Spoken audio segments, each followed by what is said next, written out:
We have another Taye Diggs Tubi movie here for you today. If you haven't seen our recap of Stepfather, check the link in description. Brendan Rhodes is a successful businessman who was catapulted into fame after he launched an app called Grindr. It's a dating app he claims will revolutionize the Republican dating world and gay love itself. Given the amount of money he's worth, Maya Daniels is definitely eyeing him as a possible donor for their foundation. She works as an assistant director at Eros, a foundation focused on helping women who were victims of abuse. Maya's husband is Sean Daniels. He works as a game developer at Sega Genesis, a gaming company. Sean Daniels is Foyne.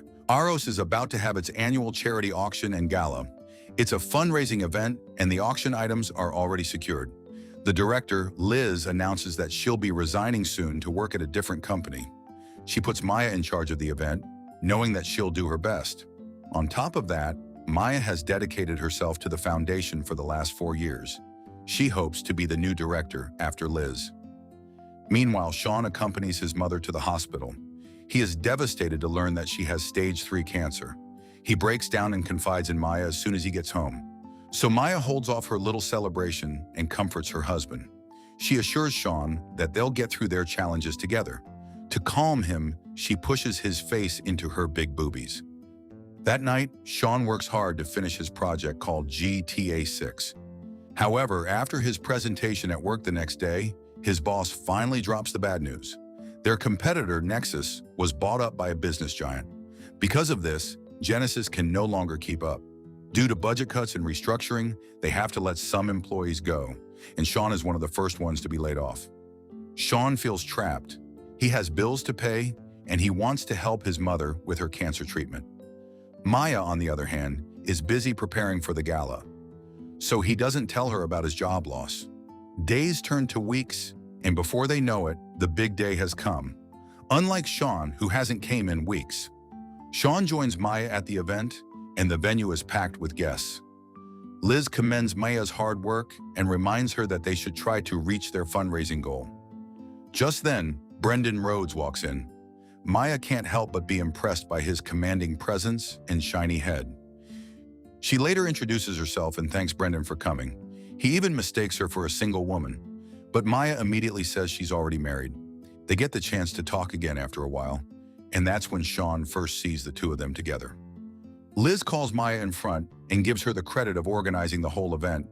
She makes a joke about auctioning Maya off, and Sean bids $1,000 for a drink with his wife.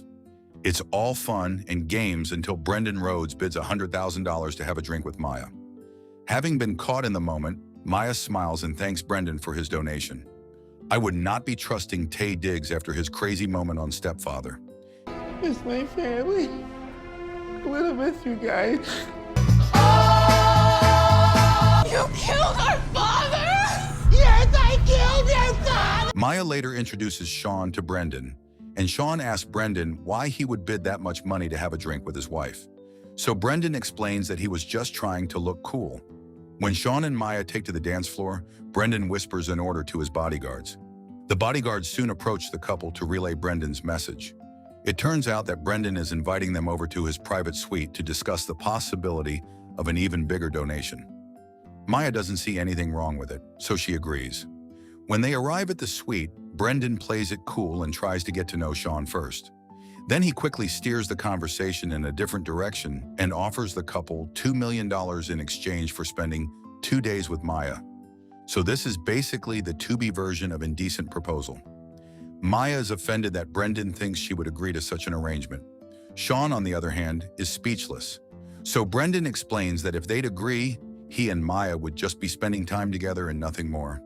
At home, Maya continues to rant about what happened. She's even more frustrated that Sean didn't even get mad at Brendan and can't believe he's such a cuck. In the middle of the argument, Sean blurts out that he lost his job. It's the first time Maya hears about it. Sean defends his decision not to tell her, saying that he's already sent out multiple applications, but she's still furious. The next day, Maya is still cold towards her husband. At work, Liz assures her that she's a front runner to be the next director. Coincidentally, Brendan is at the office to sign some papers for his donation. He paid a huge amount of money for Maya, so he's wondering when he can take her out. He mentions the $2 million offer, but Maya doesn't even want to acknowledge it. So Brendan approaches Liz and doubles his donation. "Girl, call me a prostitute because for $2 million? Baby, I'd memorize every vein." Meanwhile, Sean learns that his mother's cancer is progressing too fast. The doctor encourages Miranda Daniels to try St. Gabriel Hospital because they specialize in cancer treatments, especially in cases like hers.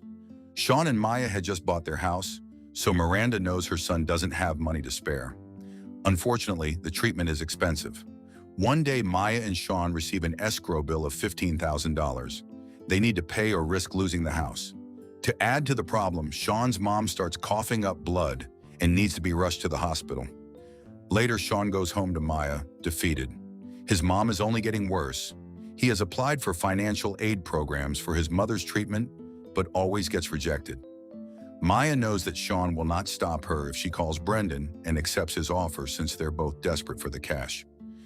The next day, Brendan's lawyer visits the couple to discuss the contract. He reiterates that confidentiality is of utmost importance. If confidentiality is breached, payment is forfeited, and if the money's already paid when the breach occurs, then the couple has to pay Brendan back. Sean has doubts, but Maya knows they need the money badly, so she signs the agreement and Sean signs as well. "Your wife about to be folded like a pretzel" by Taye Diggs. As soon as they get the lawyer's message, Maya packs her bags and puts on a sexy dress. She grabs her bag and tells Sean she'll be back on Sunday. That night, Maya is dropped off at Brendan's apartment. He cooks her a meal and showers her with compliments. Then he asks her what her inspiration is. Maya explains that her aunt was in an abusive relationship and she saw her struggle, so she makes it her mission to help women in need. Brendan is in awe of Maya's character. He flirts with her a little and gives her some dessert to enjoy. After that, Brendan finally takes Maya to his mansion. Maya admits that it was her idea to sign the agreement, but she doesn't admit that Sean didn't even try to stop her. Brendan is fascinated that Sean just agreed to let his wife stay with a wealthy man in exchange for money. But Maya defends Sean and says the circumstances have led them to that decision. Back at the house, Sean can't fall asleep. He keeps thinking about Maya, and he finds himself watching Brendan's interviews. When Maya returns, she's unusually quiet and doesn't really talk much about what happened. But she looks at herself in the mirror, probably thinking she's nasty. When she's not paying attention, Sean searches her bag and finds a pair of sexy underwear inside. He's devastated, and thoughts start to poison his mind. He asks Maya what she did at Brendan's house, but Maya's answers are short and vague. She insists that she doesn't even want to think about it. Later that night, Maya tries to patch things up with Sean. She doesn't like it when they fight and explains that what happened between her and Brendan is over. Maya kisses Sean and tries riding him like an Uber. But Sean's mind is too preoccupied, and he has no blue pills right now. Early morning the next day, Sean follows Maya as soon as she leaves the house. He's surprised to see her pick up Brendan and drive him to a different location. However, when Sean asks Maya about her day later that night, she fails to mention meeting Brendan. Sean confronts Maya, but she insists it was normal to meet up with Brendan because he's one of the donors.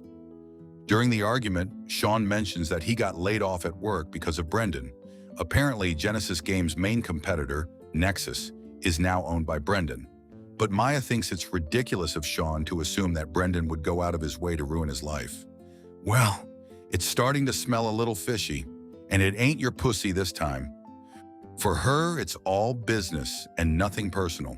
He's furious because she is so dismissive of his feelings. The next day, Maya is overjoyed that Brendan finally sent them the $2 million he promised. Maya is grateful that they'll be able to pay off their debts and help with Miranda's cancer treatment. Sean meets up with his mom to tell her that she'll be able to start her treatment at St. Gabriel. It costs a huge amount of money, and Sean can't tell her how he managed to pay for it. She knows something is bothering Sean, so she tells him that she's always there for him.